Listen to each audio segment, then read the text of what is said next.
Ji-hoon's hand trembles as he holds the demolition notice. Through the dusty window of his childhood home, he sees her, an African woman in his mother's kitchen, laughing on the phone, completely unaware. The same kitchen where his mother called him 17 times the night she died. He ignored every single call. He was closing a $1 billion deal. His Genesis GV80 idles behind him, black and sleek and obscene against the crumbling neighborhood walls. The leather briefcase in his other hand contains permits, contracts, approval stamps, everything legal and proper and utterly soulless. The woman inside moves with unself-conscious grace, her braids swaying as she stirs something on the stove. His mother's stove, the one with the broken front burner that never got fixed because fixing things cost money they didn't have. He doesn't have that problem anymore. Ji-hoon straightens his Tom Ford suit jacket and walks to the door. It's unlocked. Of course it is. His mother never locked it. Either said the neighborhood looked after its own, the neighborhood he's about to erase from existence. Welcome to Afro-Korean Drama Hub, dear friend. Please subscribe for more stories like this. Drop a comment. Where are you watching from? Now, back to the story. He steps inside and the smell hits him like a fist. Doenjang jjigae, the fermented soybean paste stew his mother made every Sunday. But there's something else too. Unfamiliar spices, warmth and smoke and complexity. The woman whirls around, wooden spoon raised like a weapon. She's younger than he expected, late 20s maybe, with eyes that assess him in one sweeping glance. Expensive suit, expensive watch, expensive problem. Who the hell are you? Her English carries a melodic accent he can't quite place. And how did you get in my house? Your house. The words come out harsher than intended. This is my mother's house. Your mother? She lowers the spoon slightly. Mrs. Park's son? Something shifts in her expression. Oh, you're Ji-hoon? The way she says his name, like she knows things about him, makes his jaw clench. I don't know who you are or how you got in here, but you need to leave, now. She sets down the spoon with deliberate calm and crosses her arms. She's tall, he notices, almost eye level with him even in flat shoes. I'm Chidinma Okafor, and I'm not going anywhere. Chidinma. He tests the name, unfamiliar syllables. You're illegally occupying private property. I have demolition scheduled for next week. Demolition? Her eyes widen. You're going to tear down your mother's house? It's my house now. She's dead. The words taste like ash. And you're trespassing. Your mother gave me permission. My mother had dementia. A lie. She'd been sharp until the end, but easier than the truth, that he hadn't visited enough to know what she did or didn't agree to. Chidinma's expression hardens. Your mother's mind was perfectly clear. She knew exactly what she was doing when she offered me this space. Offered? He laughs, bitter. How much are you paying in rent? Silence. That's what I thought. He pulls out his phone. I'm calling the police. Go ahead. She doesn't flinch. I have text messages from your mother, witnesses who'll confirm she invited me. You want to make this ugly? We can make it ugly. Ji-hoon studies her. Most people back down when he applies pressure, when they see the wealth and power he wields like armor. But this woman stands in his mother's kitchen, his kitchen, wearing paint-stained jeans and a defiant expression, and doesn't even blink. Why are you here? He asks quietly. In Korea, in this house. That's none of your business. It's entirely my business. This is my property. That you abandoned. The words are surgical. Your mother told me. 3 years. That's how long between your visits. 3 years while she lived alone in this house, cooking meals for one, hoping you'd call. His chest tightens. The panic starts at the edges, that familiar pressure. Not here. Not in front of this stranger who somehow knows his worst failures. You don't know anything about me. I know she had your picture on the wall and your number programmed as her emergency contact. Chidinma's voice softens slightly, which somehow makes it worse. I know she was proud of you. God knows why. Get out. His voice cracks. Get out of my house. Make me. They stare at each other across his mother's kitchen, across a chasm of grief and guilt and anger neither of them knows how to bridge. Finally, Chidinma turns back to her cooking. "You want me out? Come back with a court order. Until then, I'm making jollof rice. You're welcome to stay for dinner, but you'll have to take off those ridiculous shoes. Your mother never allowed shoes in the house." Ji-hoon looks down at his Ferragamos, custom-made, worth more than this entire neighbourhood probably spends on shoes in a year. He should leave, call his lawyers, have her forcibly removed. Instead, he finds himself slipping off the shoes, and just like that, everything changes. Like this video, subscribe to this channel, and comment where you're watching from. You do not want to miss what happens next. The house feels smaller than he remembers, or maybe he's just bigger now, swollen with success and expensive meals. The walls still bear his mother's faded wallpaper, delicate cranes on a background that was probably cream once, but has aged to the colour of old teeth. Chidinma moves through the space like she belongs here. It enrages him. "How long have you been staying here?" he asks, perching awkwardly on the edge of the worn sofa. 4 months. She doesn't look up from her cooking. "Your mother was already sick when we met. She had maybe 2 months left." 2 months. He'd visited once in that time, stayed 45 minutes, had a conference call he couldn't miss. "So you befriended a dying woman to get free housing?" Now she does look at him, and there's fire in her eyes. "I befriended a lonely woman because I was lonely too. The housing came later."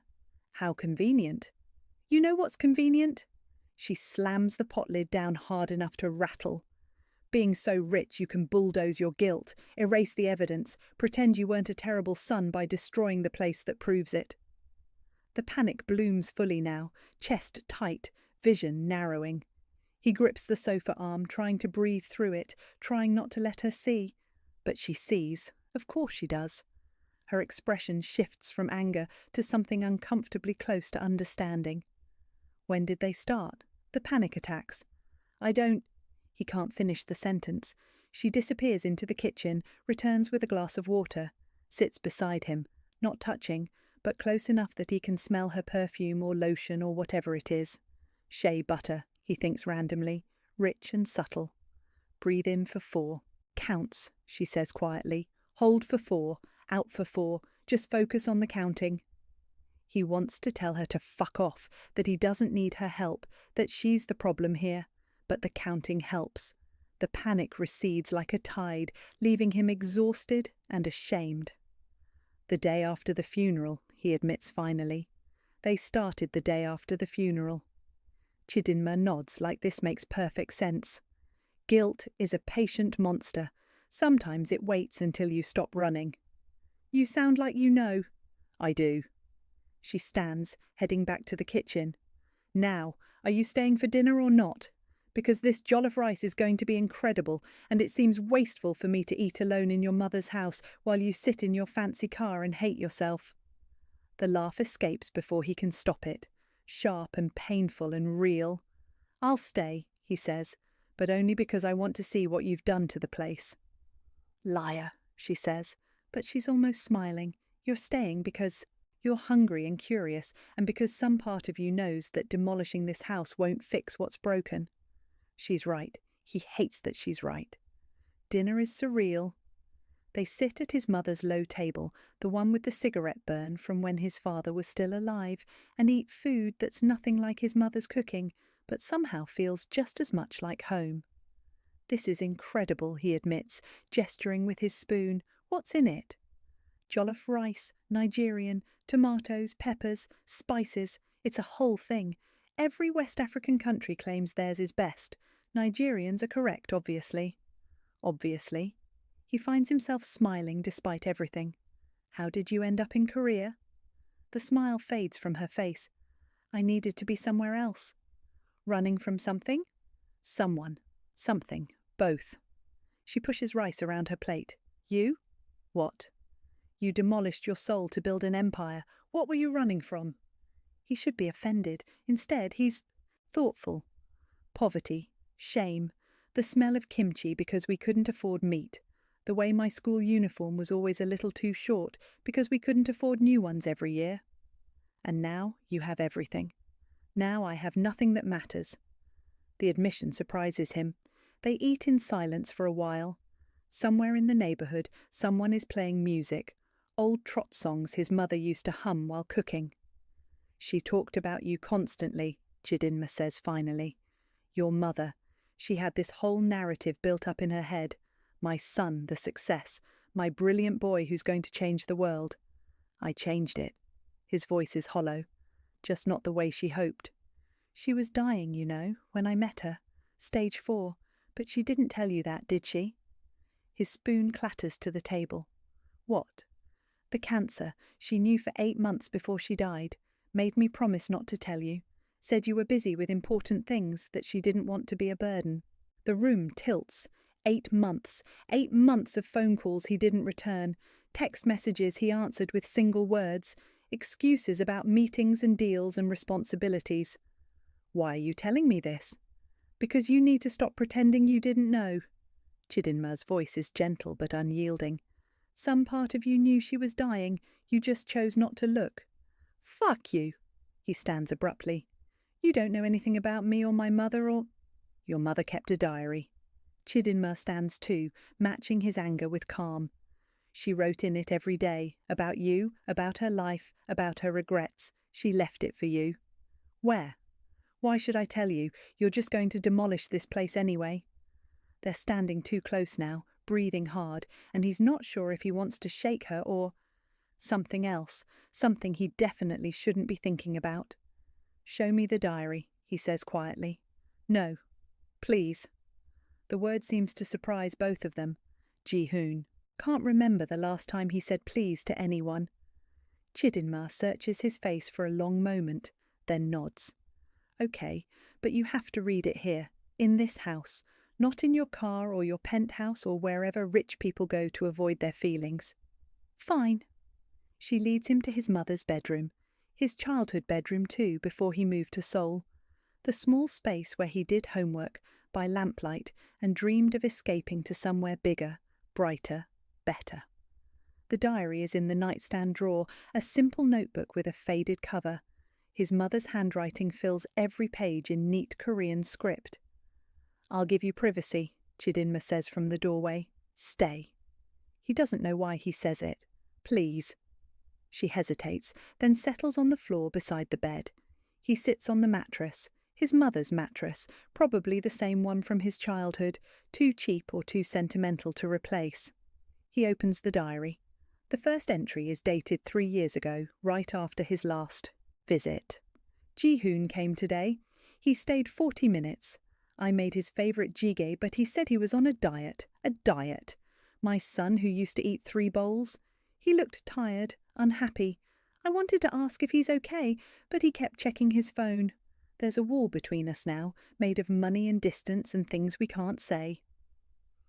I wanted to tell him I have cancer, but I looked at his expensive suit and his exhausted eyes, and I couldn't add another burden. He works so hard, he's done so much. How can I complain about dying when he's built himself this beautiful life? Even if he looks miserable living it. Ji-hoon's vision blurs. He keeps reading. Met a young woman today at the market. Nigerian, here on some kind of work visa. She looked so lost, buying vegetables and trying to ask questions in broken Korean. I helped her. We got to talking. Her name is Ji-hoon. She's running from something too. I can always tell. I invited her for tea. She came. We barely speak the same language, but somehow we understood each other perfectly. She asked about the pictures of Ji-hoon. I told her he's very successful, very busy, very far away. She didn't judge, just nodded like she understood what it means to lose someone while they're still alive. He flips through weeks of entries, his mother's friendship with Ji-hoon unfolding in careful detail, meals shared, broken Korean lessons, Ji-hoon's story emerging piece by piece, a younger brother dead in Lagos, a family broken by grief, a woman trying to outrun her guilt by crossing oceans, not so different from him.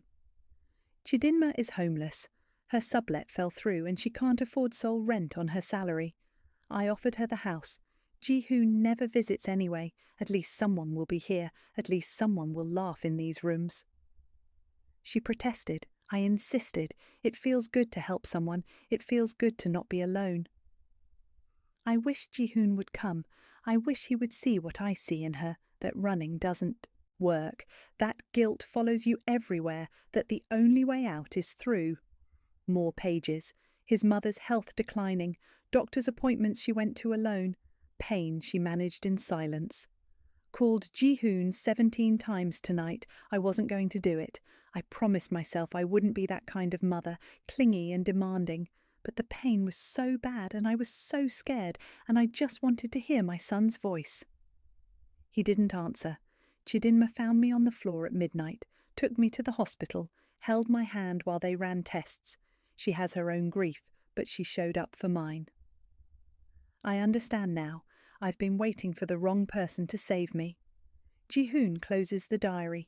He can't read anymore, can't breathe anymore. The panic is back, but this time it's not just panic, it's grief, raw and overwhelming, for the mother he failed and the time he can never reclaim. She loved you anyway, Chidinma says quietly. Every page, even the angry ones, she loved you. I don't deserve. No, you don't. She's not cruel about it, just factual. But love isn't about deserving. She taught me that. What else did she teach you? Chidinma is quiet for a long moment. That some houses aren't meant to be torn down, they're meant to be filled with life again. This house is falling apart. So was she, so am I, so are you. Chidinma meets his eyes. Doesn't mean we're not worth saving. Outside, a demolition crew is probably prepping equipment for next week. His business partners are waiting for updates. His fiancée, his fiancée, is planning a wedding that feels more like a merger than a marriage. And here he sits, in his dead mother's bedroom, with a stranger who knew her better than he did. I can't stop the demolition, he says, but even he doesn't believe it anymore. Can't? Chidinma raises an eyebrow. Or won't? It's complicated. There's money involved, contracts, investors. There's always money involved. The question is what it costs you. What did running to Korea cost you? He asks, deflecting. She's quiet so long he thinks she won't answer. Then, everything. My family won't speak to me. My mother blames me for Cheek's death. My father can't look at me without crying. So I came here where no one knows me, where I can pretend to be someone who didn't get her little brother killed. What happened? He was 12. I was supposed to pick him up from football practice. I was working late on a project, trying to prove myself at my firm. I forgot. Her voice cracks. He walked home alone, took a shortcut through a bad neighbourhood. They found him 3 days later. Chidinma, don't. She holds up a hand. Don't say it wasn't my fault.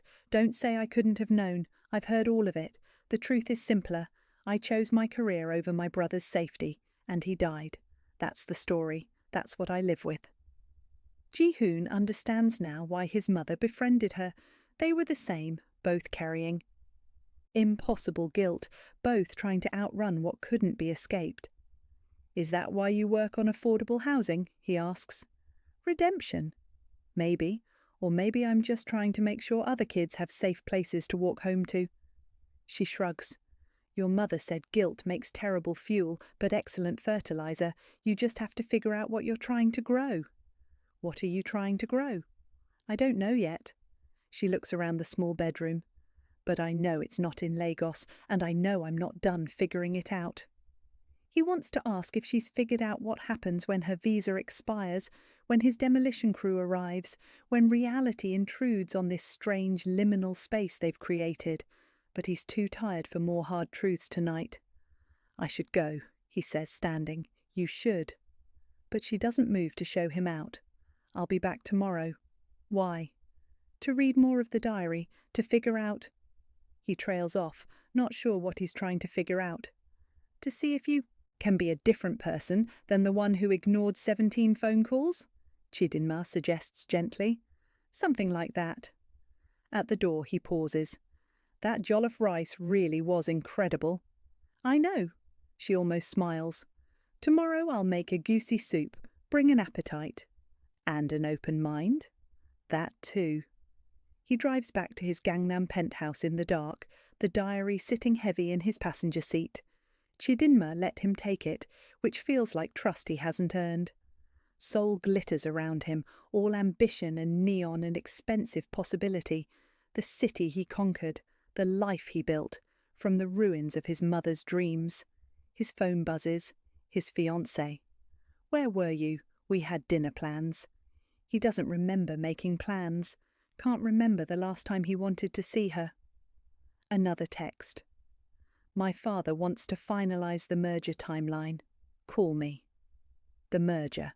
That's what their engagement is. Two companies becoming one, with matrimony as the binding contract. He thinks of Chidinma in his mother's kitchen, laughing on the phone, completely unaware she was being watched. The freedom in that laughter. The life. He hasn't laughed like that in years. Maybe ever. Ji-hoon returns the next morning with coffee and pastries from an overpriced bakery. Chidinma answers the door in paint-stained overalls, her braids piled on top of her head, looking both exhausted and somehow radiant. You brought bribes, she observes. I brought breakfast. Same thing.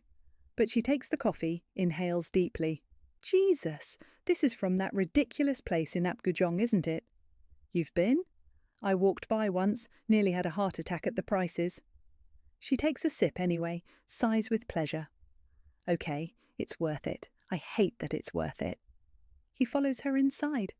The house looks different in daylight, still shabby, but there's art on the walls now, bright splashes of colour, African textiles draped over the worn furniture, plants in the windows, evidence of life. You've made changes, he says carefully. Your mother encouraged it, said the house needed young energy. Chidinma sets down her coffee, gestures at the walls. I've been documenting everything too, the architectural details, the way the light comes through these specific windows. This neighbourhood has history that your development will erase. My development is bringing affordable housing. Affordable for who? She cuts him off. The luxury apartments in your rendering start at 800 million won. Who in this neighbourhood can afford that? He doesn't have an answer. Chidinma pulls out a portfolio, shows him sketches, photos, plans. This area has architectural significance. Traditional Hanok elements merged with post-war construction. It tells a story about Seoul's evolution. Your mother's house is one of the last originals from the 1960s. It's falling apart. It could be restored, preserved, made into something that honours what was here instead of erasing it. That's not profitable. Not everything needs to be profitable. She's looking at him with something like pity now. That's your mother's biggest lesson, and you're still not learning it. Ji-hoon feels anger rising. Easy for you to say. You don't have investors breathing down your neck, partners expecting returns, contracts that... No. I have immigration breathing down my neck, a visa that expires in 6 weeks, a family that won't speak to me, a career I sacrificed everything for, that I'm not even sure I want anymore. Her voice shakes. Don't tell me about pressure. Then why are you fighting so hard to stay in this house? Because it's the first place I've felt like a person instead of a ghost since Chicky died. The words explode out of her. Because your mother saw me, really saw me, and didn't look away. Because this falling-apart house in this neighbourhood you want to destroy is the only thing that's felt like home in 3 years. They stare at each other, each, breathing hard. Your visa expires in 6 weeks, he asked quietly. Yes. What happens then? Deportation, back to Lagos, back to my mother's disappointment and my father's tears, and the bedroom Chiki will never sleep in again. She laughs bitterly. But hey, at least the house will already be demolished by then, one less goodbye. Ji-hoon's mind is racing. What if I could help with the visa? How? Buy me like you buy everything else? Sponsor you, through my company. You're an architect. We need architects. To design luxury apartments I can't afford? She shakes her head. No, thank you. I'd rather go home. Even if home is unbearable? At least it's honest. At least I'm not pretending to be something I'm not. And what do you think I'm pretending to be? Chidinma steps closer. They're nearly touching now, and he can smell the paint on her clothes, the shea butter on her skin. You're pretending success makes you happy, pretending wealth makes you whole, pretending you don't feel anything when you read your mother's diary. I feel plenty. Then fucking show it! She shoves his chest, not hard, but enough. Stop hiding behind your suits and your manners and your perfectly controlled everything. Your mother is dead. You failed her, and demolishing this house won't change that. You think I don't know that? His voice rises to match hers. You think I don't lie awake every night seeing those 17 missed calls? You think I don't hear her voice in every empty room of my apartment? Then why are you doing this? Because I don't know what else to do. It's almost a shout. Because I built my entire life on running away from this place, from poverty, from shame. And if I stop running, if I let myself feel everything I've been avoiding, I don't know what's left. Maybe nothing, Chidinma says quietly. Maybe you burn it all down and there's nothing. Or maybe there's something real underneath all that expensive. Nothing you've wrapped yourself in.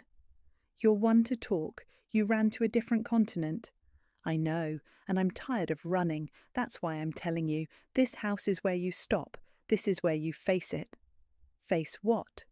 The fact that you loved her, that she loved you, that you both fucked up and neither of you is here to fix it, so you have to fix it yourself.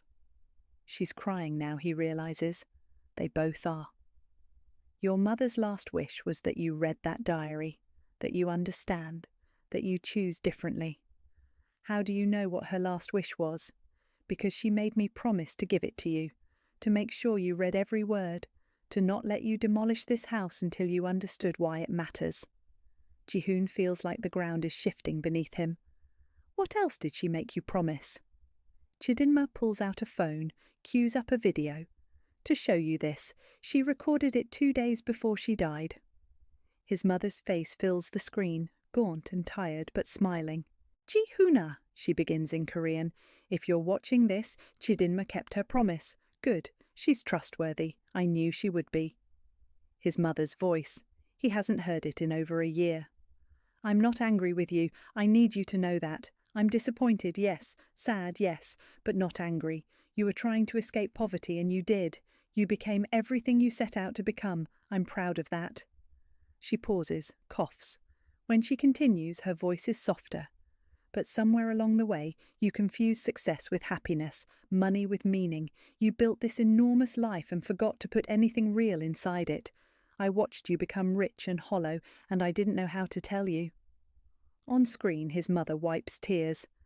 Chidinma reminds me of you. Same drive, same fear, same desperate need to prove herself by running from pain instead of through it. I gave her the house because I hoped... Another pause. I hoped that maybe you'd find each other, that maybe you'd see yourself in her mistakes, that maybe you'd learn what I should have taught you better, that home isn't a place you escape from, it's a place you build inside yourself. Ji-hoon can't breathe. I'm leaving you the house. Do what you want with it. Demolish it. Sell it. But know that if you destroy it, you're destroying the last piece of our family, the last proof that we existed, that we struggled, that we mattered. Only you can decide if that's worth whatever money you'll make. His mother leans closer to the camera. And Ji-hoon, that woman showing you this video, she needs help, her visa, her family, her guilt. If you have any love left for your mother, help her. Not with money, with understanding, with the kind of human connection we used to have before you forgot how. The video ends. The silence is deafening. I can't watch that without crying, Chidinma says roughly, wiping her eyes. Every damn time. How many times have you watched it? Enough to memorize it. Your mother was... Her voice cracks. She was special. She saw people, really saw them. I wish I'd met her sooner. I wish you'd come home before she died. I wish a lot of things. Me too.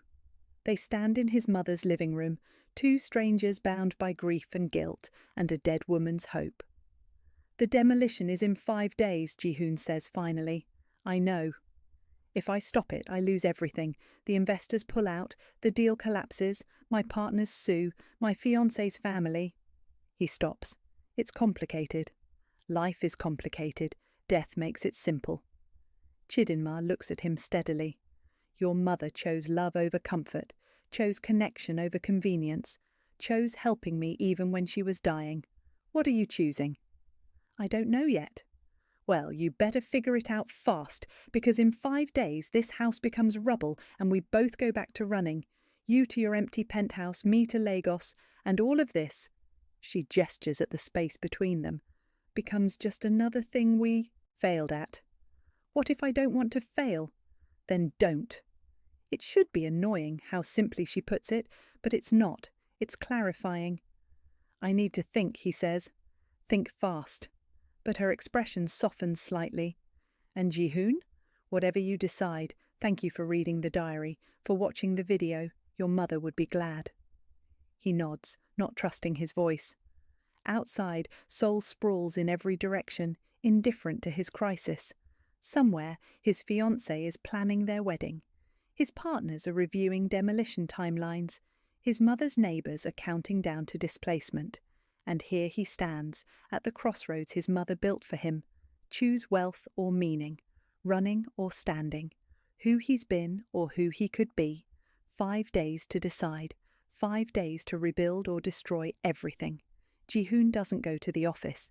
Instead, he sits in his car outside the house for 20 minutes, then drives to his mother's grave. He hasn't been here since the funeral. Couldn't face it. The headstone is simple, cheaper than what he could afford. His mother specified it in her will. No extravagance, she wrote. Give the money to someone who needs it. He'd ignored that too. Donated to some charity for the tax write-off. I'm sorry, he says to the stone, for everything, for all of it. The stone doesn't answer. Graves never do. His phone rings. His fiancée. He declines the call. It rings again. His lead partner. We have a problem, Minwoo says without preamble. The neighbourhood association is pushing back on the permits. Something about historical preservation. What? Ji-hoon's stomach drops. The permits were approved. They're claiming new evidence, architectural significance or some bullshit. Did you know about this? Chidinma. Of course, she must have filed something. I'll handle it, he says. Handle it fast. We have investors flying in from Singapore next week to see the site. If this deal falls through, I said I'll handle it. He hangs up, drives back to the house. Chidinma is on the small porch, talking on the phone in rapid Igbo. She sees him, says something quick and hangs up. You filed a preservation claim, he says. I documented historical significance. That's my job as an architect. Your job is to not sabotage my business. Your business is sabotaging an entire community. She stands. These people have lived here for decades. Where do you think they'll go when you tear down their homes? There are relocation packages. That cover maybe 6 months of rent in the new Seoul. Then what? They're priced out of the city they built. She shakes her head. You're not developing the neighbourhood, Ji-hoon. You're erasing it. This is what development looks like. Progress requires. Don't lecture me about progress. I've seen what happens when developers come into poor neighbourhoods with promises. The locals get displaced. The culture gets sanitised. The soul gets extracted for profit. Her eyes flash. Your mother was part of this neighbourhood's soul, and you want to bulldoze her memory for luxury apartments. My mother wanted me to succeed. Your mother wanted you to be happy. There's a difference. He wants to argue, but his phone buzzes again. His fiancée. We need to talk. Tonight. My father's office. 7 p.m. Shit. I have to go, he mutters. Running again? Meeting my fiancée. Something flickers across Chidinma's face. Surprise maybe, or something else. You're engaged? It's complicated. It's always complicated with you. But her voice is quieter now. Does she know you're having an existential crisis over your dead mother's house? She knows I'm closing a major deal. That's not what I asked. Ji-hoon looks at Chidinma standing on his mother's porch, paint on her hands, defiance in her eyes, and realises he's told this near stranger more truth in 2 days than he's told his fiancée in 2 years. No, he admits, she doesn't know anything real about me. Then why are you marrying her?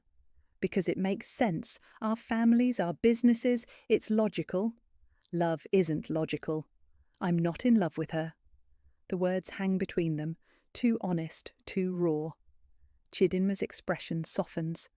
Then why go through with it? Because I don't know how to do anything else. My whole life is built on logical decisions, strategic moves, calculated risks. He laughs bitterly. Love is none of those things. No, Chidinma agrees, it's not. They stand in the late afternoon sun, the house quiet behind them. Your mother loved illogically, Chidinma says. She loved you when you didn't deserve it. She loved this neighbourhood when it had nothing to offer her. She loved me, a stranger, for no reason except that I needed someone to care. I know. Do you? Because from where I'm standing, you're about to make every logical choice that leads to misery. What would you do? He asks. If you were me? I'd burn it all down. She says it simply. The engagement, the deal, the whole careful life you've constructed, I'd burn it down and see what's left. And if there's nothing left, then you build something new, something real. She meets his eyes.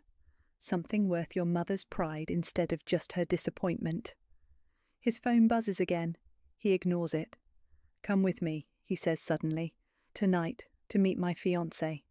What? Why? Because I want her to see. He stops. I want you there. That's a terrible idea. Probably. Your fiancé will hate me. Definitely. Then why? Because you're the only person in Seoul who tells me the truth. He's surprised by how much he means it. Please.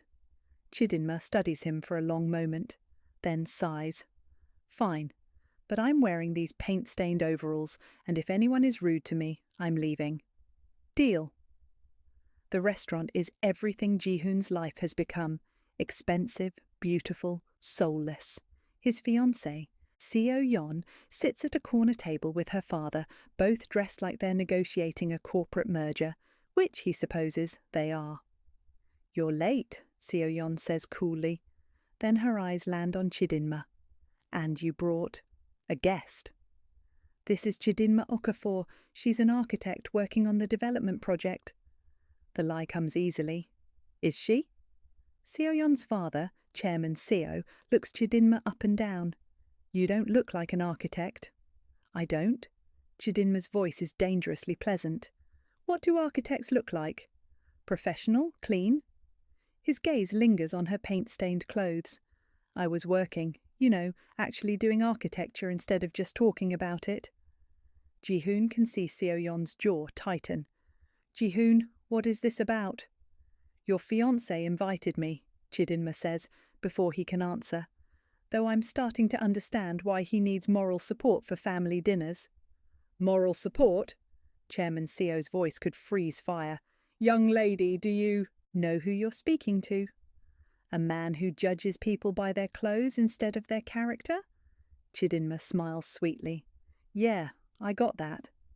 The table falls silent. Ji-hoon should intervene, smooth things over, play his role. Instead, he finds himself saying, She has a point. Seo-yeon stares at him. Excuse me? Chidinma is brilliant. She's documenting architectural heritage that the development would destroy. She's raising questions we should have considered from the start. We've been over this, Chairman Seo says impatiently. The neighbourhood has no historical value. The permits are approved. We break ground in 4 days. 3 days, Ji-hoon corrects. The demolition is in 3 days now.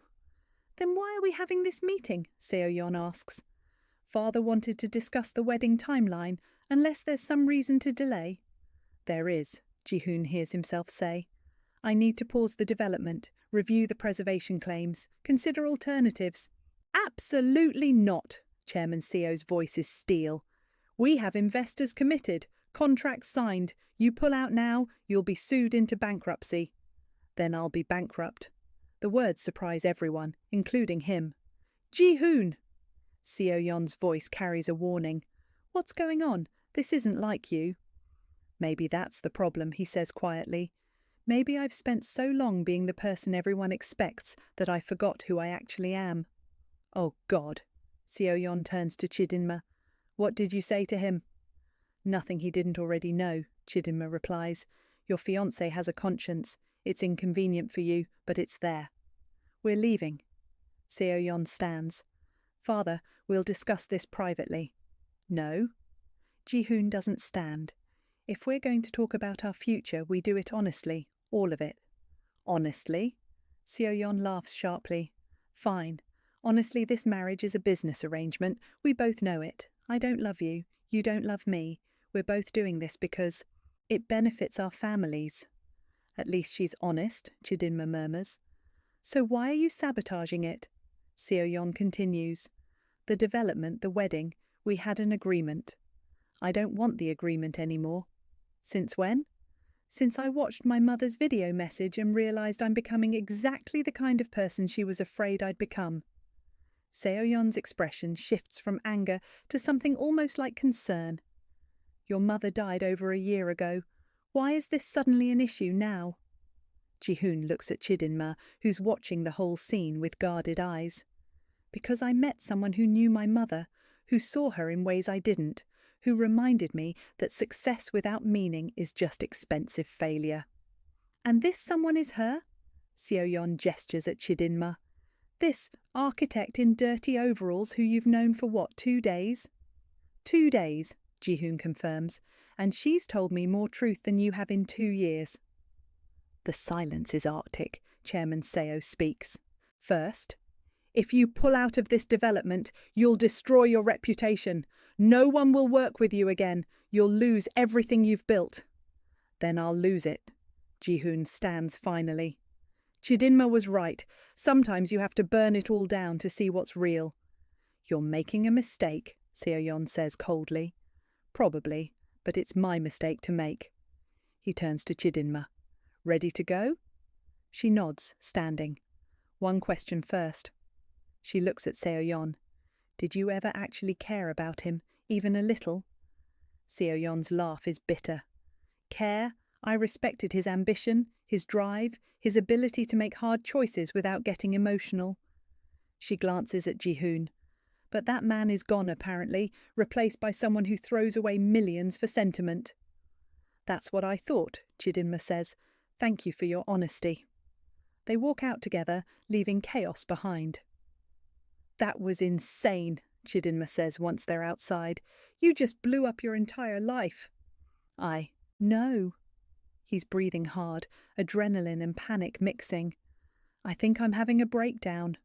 Or a breakthrough. She studies him. How do you feel? Terrified, exhilarated, completely unmoored. He laughs shakily. Free, maybe? Is this what freedom feels like? Sometimes freedom feels like falling, Chidinma says. You just have to trust you'll land somewhere better than where you started. His phone is exploding with texts.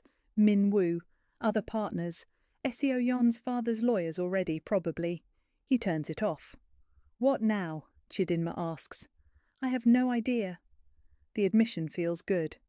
I just destroyed my engagement, my business partnership, and possibly my entire career. I should be panicking. But you're not. No. He looks at her. I'm not. They stand on the Seoul street, evening settling around them, and something shifts between them. The attraction that's been building finally acknowledged.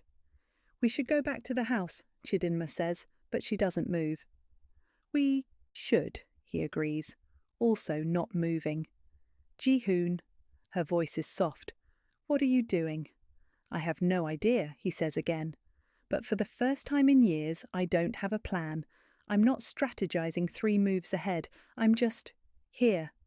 Here is good, she says. Here is honest. They stand close enough to touch but not touching, the space between them charged with possibility and danger, and something neither of them is ready to name. I should go, she says finally. You have a lot to process. Don't. He catches her hand. Don't go yet. Come with me somewhere. Where? I don't know. Anywhere. Somewhere that isn't my carefully constructed life falling apart. She should say no. This is complicated, messy, too fast. Instead, she squeezes his hand. Okay, but I'm driving. Your hands are shaking. Deal. They end up at Hangang Park, sitting by the river as the city lights reflect on dark water. Chidinma bought soju and dried squid from a convenience store. They drink straight from the bottles like teenagers. "Tell me about Cheek," Ji-hoon says. Chidinma is quiet for a long time. Then, "He was 12, all elbows and laughter and terrible jokes. He wanted to be a footballer, played every day after school with this ratty ball he'd had since he was 6. "What was he like?" "Stubborn, fearless, so sure the world would be kind to him." Her voice breaks. "I was supposed to protect that. Instead, I was too busy trying to prove myself at work, too busy trying to be successful, too busy to pick up my little brother." "And your family blames you. Wouldn't you?" She takes a long drink. "My mother said it should have been me, that I was the selfish one, the ambitious one. Cheek was good, pure, and I got him killed. That's not— Don't." She cuts him off. "Don't tell me it's not true. I've heard every version of absolution. None of it changes the fact that he's dead and I'm here." Ji-hoon understands. Guilt doesn't care about logic. No, it doesn't. They drink in silence, watching the river flow. "I lied to Seo-yeon," Ji-hoon says finally. "When I said I met you 2 days ago, it feels longer, like I've known you forever." "Trauma bonding," Chidinma says lightly, but her eyes are serious. "We recognize each other's wounds." "Is that all this is?" "I don't know." She turns to face him. "What do you want it to be?" "Something real." The answer comes without thought. "Everything in my life has been calculated, strategic. You're the first thing that feels real in so long, I forgot what real felt like." "I'm leaving in 5 weeks, Ji-hoon. My visa expires, and I can't stay in Korea just because we have chemistry." "What if you could? What if I sponsor you through the company?" "You don't have a company anymore. You just quit." "I'll start a new one, different focus, preservation instead of demolition, restoration instead of erasure." He's thinking out loud now. "Your affordable housing. Work. What if we did that? Actually helped communities instead of displacing them? That's a terrible business model. So, I've spent 10 years making money. Maybe I spend the next 10 making meaning." Chidinma laughs, surprised. "You're serious?" "I think I am." He's amazed too. "My mother's video said home is something you build inside yourself. Maybe I've been building the wrong thing." "And you think I'm the right thing?"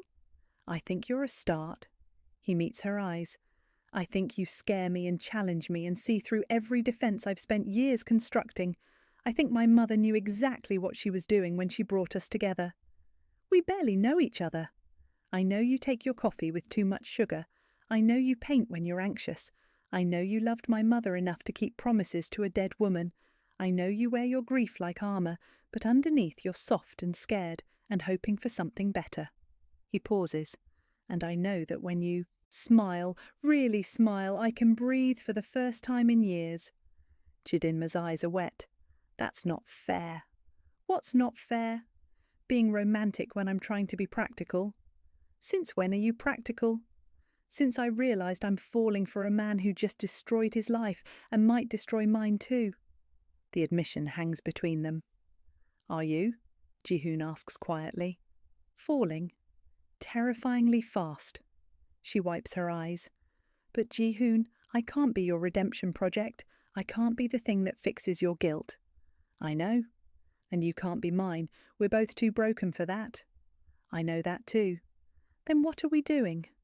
"I think," he chooses his words carefully, "I think we're two people who understand brokenness, who've been running from ourselves, who met in the ruins of my mother's hope and might be able to build something neither of us imagined.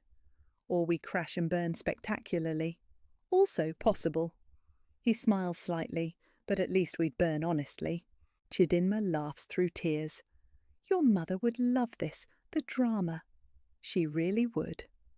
They sit by the river until late, talking about everything and nothing. Chidinma tells him about Lagos, the chaos and colour and life. He tells her about the boy he was before ambition consumed him. They share soju and stories and the kind of vulnerability that only comes at 2 a.m. by dark water. When they finally head back, Chidinma drives them to the house, his mother's house. Their house, maybe. Tomorrow's the last day, she says as they pull up, before demolition. I know. What are you going to do? Stop it, somehow, even if it bankrupts me. And the investors? The lawsuits? I'll figure it out. He sounds more confident than he feels. My mother said some houses aren't meant to be torn down. She was right. Chidinma kills the engine but doesn't move. Ji-hoon, even if you stop the demolition, I still have to leave Korea in 5 weeks. Not if you work for my new company. What new company? You decided this 3 hours ago while drunk on soju. Best decisions are made drunk on soju. But he's serious now. Stay, work with me. Build something that matters instead of running from what hurts. You're asking me to upend my life based on 2 days of knowing each other? Yes, that's crazy. Completely. She stares at him. If I stay and this doesn't work, it'll work. You can't know that. No, but I know I'll regret not trying more than I'll regret trying and failing. He takes her hand. My mother's last gift was bringing us together. I'm not throwing that away. Chidinma is quiet for so long, he thinks she'll say no. Then, okay. Okay? Okay, I'll stay. I'll work with you. I'll build something real instead of running. She squeezes his hand. But if you break my heart, I'm haunting you forever. Me and your mother both. He laughs, relief flooding through him. Deal. They sit in the car outside the house, holding hands like teenagers, and for the first time since his mother died, Ji-hoon feels something other than guilt. He feels hope. 6 months later, the house still stands. Ji-hoon did stop the demolition, barely, lost most of his investors, fought off lawsuits, burned bridges he'd spent years building, but the house stands, and it's beautiful. Chidinma oversaw the restoration, preserving the original structure while making it livable. They turned it into the headquarters for their new firm, Park Okafor Preservation and Development. Affordable housing with historical sensitivity. It's not making millions, but it's making meaning. His former partners think he's insane. His ex-fiancée married someone else, another strategic alliance. His mother's old neighbours bring them food and gossip and gratitude. Chidinma's visa got approved. Her family still isn't speaking to her, but she talks to her mother sometimes now. Brief calls, painful but honest. It's progress, their progress too, still. Figuring it out, still stumbling, still learning how to build something real instead of running from what's hard. Your mother would be proud, Chidinma says one evening. They're on the porch, reviewing plans for their next project. Or horrified I destroyed my life for sentimentality. No. Chidinma kisses his cheek. She'd be proud you chose meaning over money, love over logic, that you finally came home. Ji-hoon looks at the house, at the neighbourhood, at the woman beside him who challenged him to be better. Yeah, he agrees, I think I finally did. Inside, his mother's diary sits on the shelf beside photos of Cheek. 2 ghosts who brought 2 broken people together, 2 losses that taught them how to live. The house stands as testimony, not to perfection, but to transformation, not to running, but to returning, not to forgetting, but to remembering what matters. And every morning, when Ji-hoon wakes up in his old childhood bedroom, now shared with Chidinma, he hears his mother's voice. Home isn't a place you escape from, it's a place you build inside yourself. He's building it, finally, honestly, with someone who understands that the only way out is through. If you made it to the end of Ji-hoon and Chidinma's journey, hit that like button right now. Comment below, where are you watching from? Which team are you? Team Demolish or Team Restore? Subscribe and turn on notifications because the next story will hit even harder. Share this with someone who needs to hear that it's never too late to choose differently. Thank you so much. See you next week, dear friend.